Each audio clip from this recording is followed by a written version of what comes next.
करेंगे प्रोटीन के बारे में। प्रोटीन जो होता है ये हाईली कॉम्प्लिकेटेड नाइट्रोजीनियस कंपाउंड होता है, यानी कि इसमें कॉम्प्लिकेटेड नाइट्रोजीनियस कंपाउंड्स होते हैं।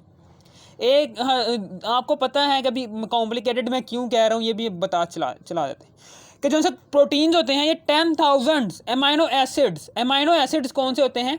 ये अमाइनो एसिड्स मोनोमर्स होते हैं। मोनोमर्स हम किसे कहते हैं?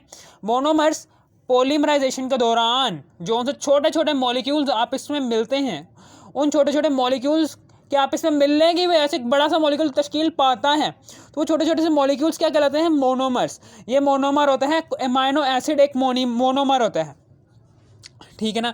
ये मोनोमर्स जब आपस में मिलते हैं, जब आपस में मिलने के बाद जो एक बड़ा सा मॉलिक्यूल बनाते हैं, हम इस बड़े से मॉलिक्यूल को कहते हैं प्रोटीन, ठीक है ना। इसलिए ये जो 10,000 अमाइनो एसिड्स आपस में मिले होते हैं, ये कॉम्प्लिकेटेड स्ट्रक्चर बन जाता है, कि जिसमें नाइट्रोजीनियस कंपाउंड मैं इसलिए कह रहा हूँ क्योंकि अमाइनो एसिड के जनरल फार्मूला में नाइट्रोजन का एलिमेंट मौजूद है। नाइट्रोजन एलिमेंट मौजूद होने की वजह से ये एक नाइट्रोजीनियस कंपाउंड है। और हाईली कॉम्प्लिकेटेड क्यों है? क्योंकि 10,000 अमाइनो एसिड्स के मोनोमर्स आपस में मिलते हैं और पॉलीमर बनता है proteins made up of amino acid, जो कि अमाइनो एसिड्स के बने होते हैं, ठीक है ना। अमाइनो एसिड्स, वही तो मैं बता रहा हूँ कि अमाइनो एसिड्स एक मोनोमर है और जो सा पॉलीमर है यहाँ पर प्रोटीन्स है, आपस में मिलते हैं मोनोमर्स, तो प्रोटीन एक बड़ा सा मॉलिक्यूल बनता है जिसे हम कहते हैं प्रोटीन, ठीक है ना। प्रोटीन्स जो उनसे होते हैं ये carbon, hydrogen, oxygen, nitrogen, sulphur, इन 5 एलिमेंट्स का मजमूआ होता है। तो जो उनसे प्रोटीन्स होते हैं, इन प्रोटीन्स के अंदर, प्रोटीन के हर कंपाउंड के अंदर जो उनसे एलिमेंट्स मौजूद होते हैं वो कार्बन, हाइड्रोजन और ऑक्सीजन और नाइट्रोजन और सल्फर मौजूद होते हैं।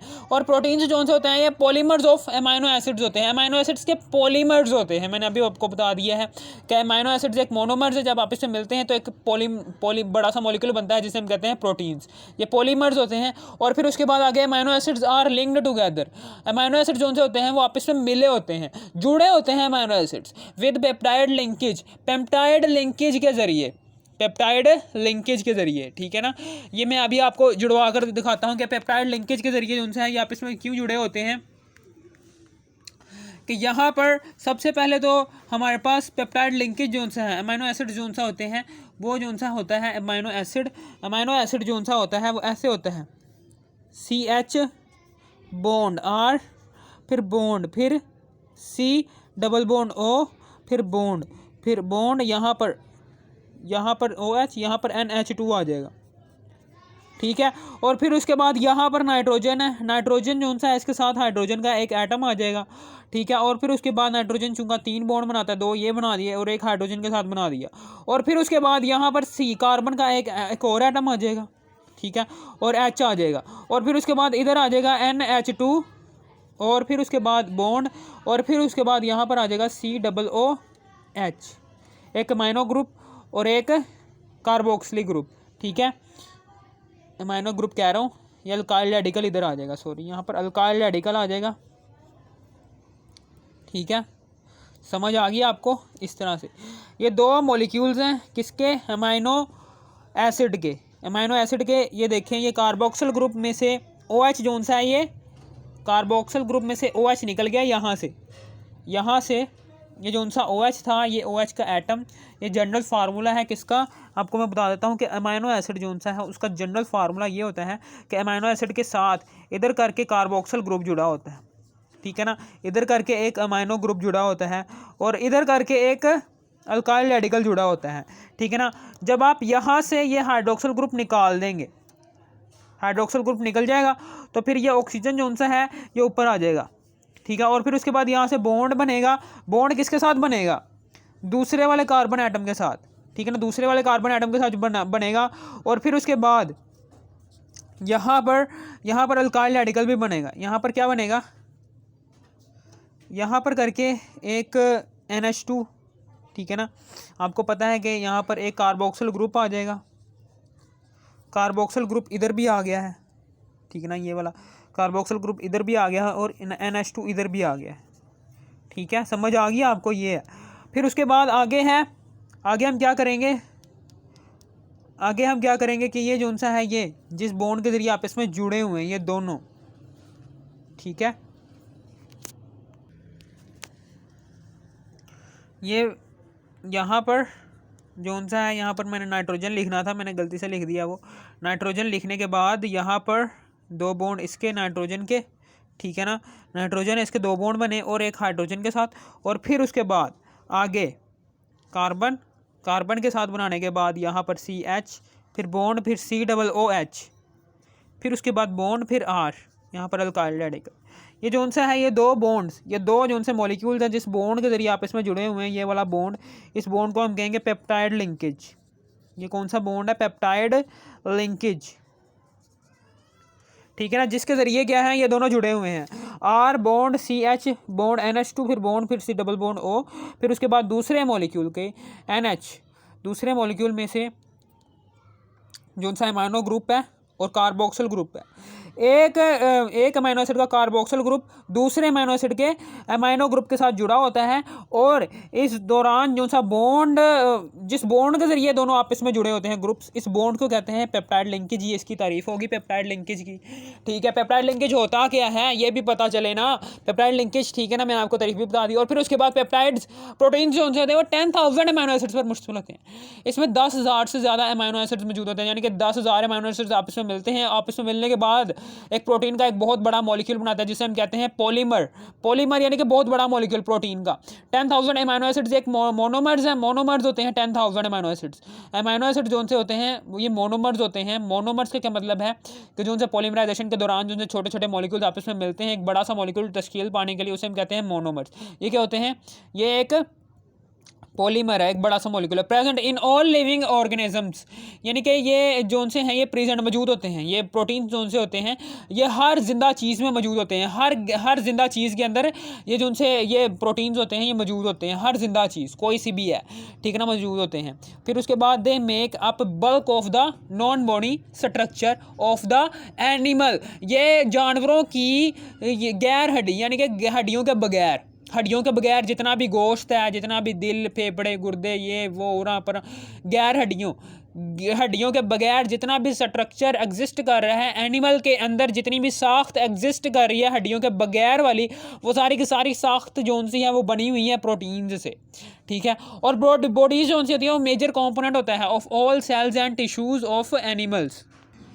ये मेजर कंपोनेंट होता है, एक अहम कंपोनेंट होता है तमाम के तमाम सेल्स और टिश्यूज़ का एनिमल्स के जितने भी टिश्यूज़ हैं, टिश्यूज़ हम किसे कहते हैं? सेल्स आपस में मिलते हैं और टिश्यूज़ बनाते हैं। सेल्स जोन से होते हैं वो इंसानी जिस्म का सबसे छोटा सा खुलिया कि जो नज़र भी नहीं आता आम आँख से, ठीक है ना, उसको कहते हैं सेल्स आपस में मिलने के बाद टिश्यूज़ बनाते हैं। टिश्यूज़ और सेल्स की जो उनसे एनिमल्स में मौजूद उनसे सेल्स हैं, टिश्यूज़ हैं, उसमें जो उनसे सबसे अहम कंपोनेंट होता है वो होता है ये होता है, क्या नाम है इसका? ये प्रोटीन होता है। फिर उसके बाद आगे about 50% of dry weight of cell, यानी कि सेल जो से इंसानी बॉडी का सबसे छोटा सा पार्टिकल होता है जिसके ज़रिए से इंसान जो है, अगर आप कह दें कि इंसान का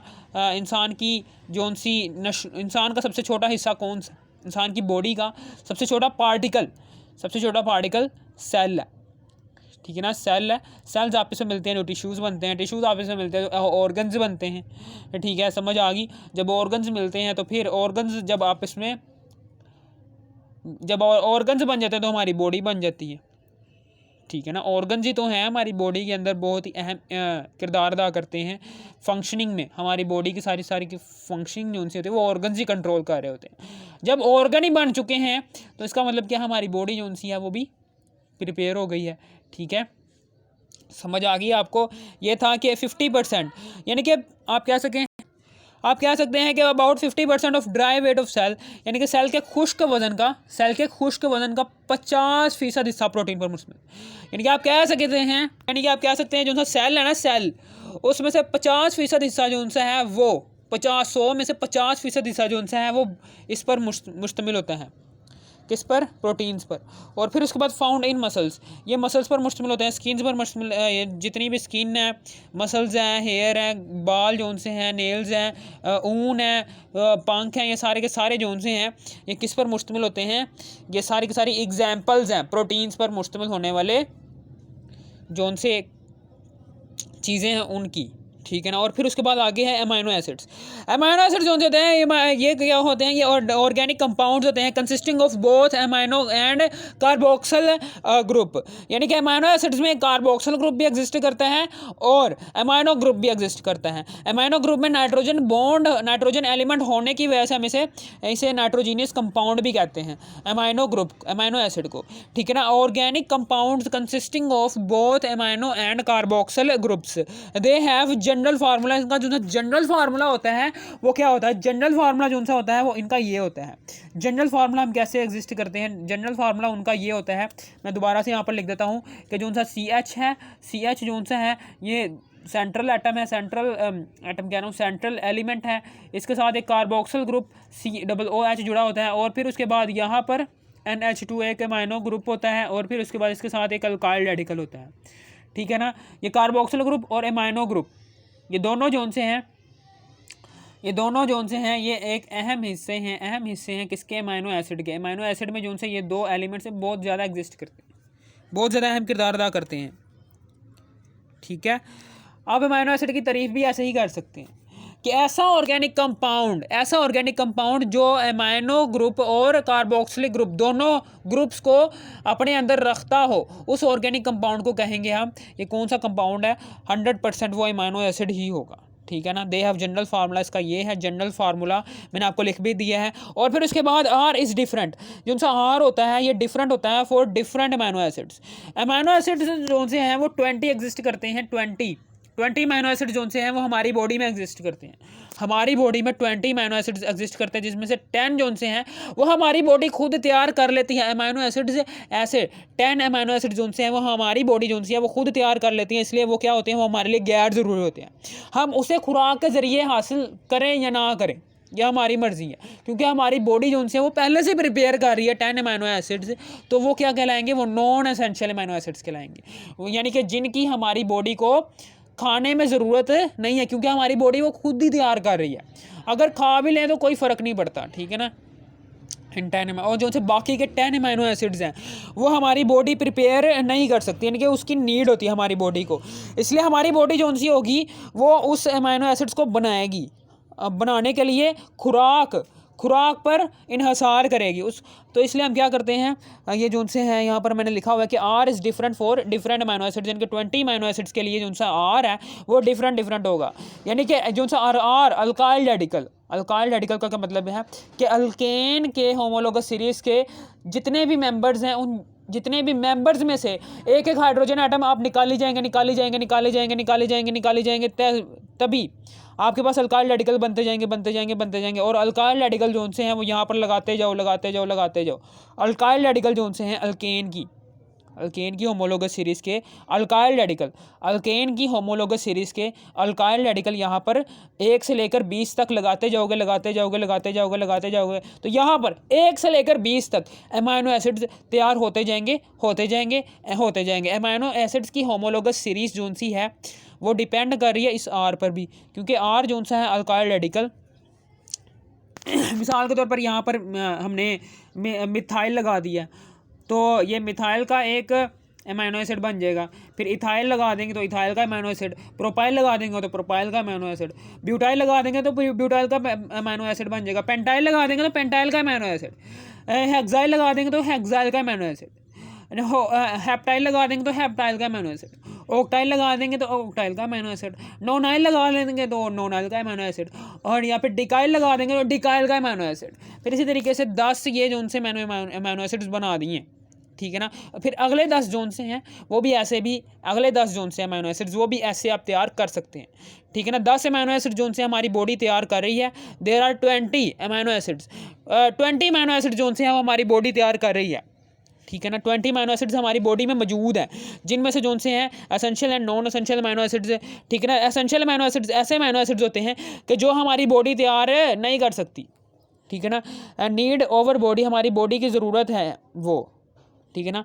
10 अमाइनो एसिड जो से हैं वो हमारी बॉडी रखती है, ज़रूरत होती है हमारी बॉडी को। Need over body 10 amino acids and supply over body by diet. तो हम उस 10 अमाइनो एसिड्स की ज़रूरत को पूरा करने के लिए हम डाइट को पर भरोसा करते हैं, जिनसे हम खाना खाते हैं ना, उसके ज़रिए से हम अमाइनो एसिड जो से हैं वो प्रोवाइड करते रहते हैं हमारी बॉडी को, ताकि जो से 10 अमाइनो एसिड्स हैं वो भी बनते रहें जो उनसे नॉन एसेंशियल हैं। नॉन एसेंशियल तो बन रहे हैं ना हमारी बॉडी के अंदर, कि जिनकी हमारी बॉडी को ज़रूरत नहीं है, वो हमारी बॉडी खुद ब खुद ही प्रिपेयर कर रही है। Non essential amino acids, essential amino acids हैं वो हमारी बॉडी जो सी है वो प्रिपेयर कर रही है थ्रू डाइट, जो सा हम खाना खा रहे हैं उसके ज़रिए प्रिपेयर करें। अगर हम नहीं देंगे ये अमाइनो एसिड्स एसेंशियल वाले, तो हमारी बॉडी जो सी है वो सही तरीके से वर्क नहीं कर सकती, ठीक है ना। हमारी बॉडी में थोड़े से मसले मसाइल खड़े हो सकते हैं, ठीक है ना। इस तरीके से आप ये बयान कर सकते हैं। मैंने आपको क्या बताया, प्रोटीन। और फिर इसी तरीके से अगर आपको ये आपको थोड़ी सी पसंद आई तो लाइक भी करना, डिसलाइक भी कर देना, ठीक है। सब्सक्राइब भी कर दो, जो भी कर दो, ठीक है ना।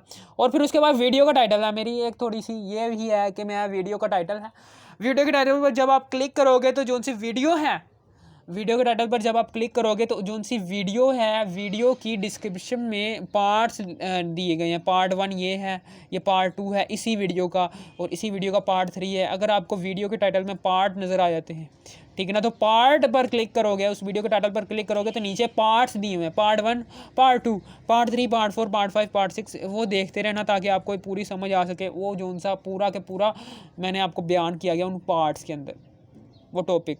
Okay, good bye for watching for me, thanks.